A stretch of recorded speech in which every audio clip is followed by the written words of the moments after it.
হারিয়ে যাওয়া ছেলেটির বাবা মাকে খুঁজে পেতে দয়া করে ভিডিওটি শেয়ার করে সহযোগিতা করুন। সম্মানিত দর্শক, এই মুহূর্তে কমলাপুরে রয়েছি। সে কিন্তু এই মোবারককে প্রায় 2 মাস আগে রাস্তায় পেয়েছে, যে ঠান্ডার ভিতরে মানে শরীর অসুস্থ নিয়ে খুব কষ্টের ভিতরে রয়েছে। তারপরে এই মুরব্বী ওকে নিজের সন্তানের মতো কাছে নিয়ে আসছে।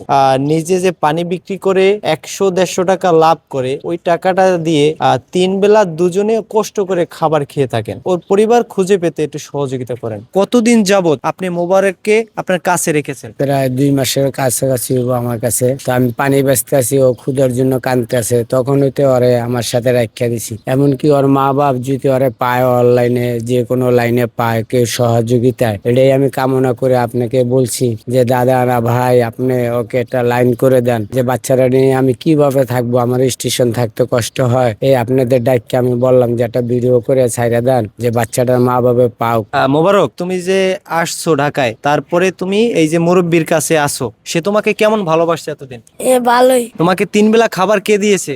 এই যে আই তুমি যখন খাবার খেতে চাও বা কোনো কিছু কিনতে চাও, টাকা দেয় কি? টাকা মামাই দে। সে তোমাকে অনেক ভালোবাসে। জি।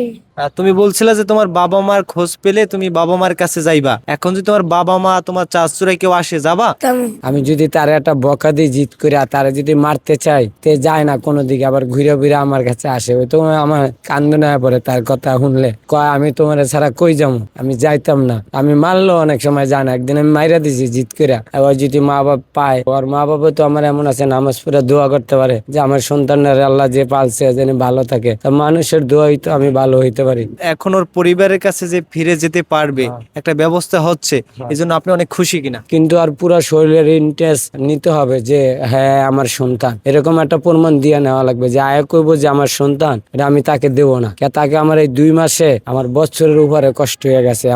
আমি এমন দিন গেছে আমি খাই নাই, তারে খাওয়াইছি।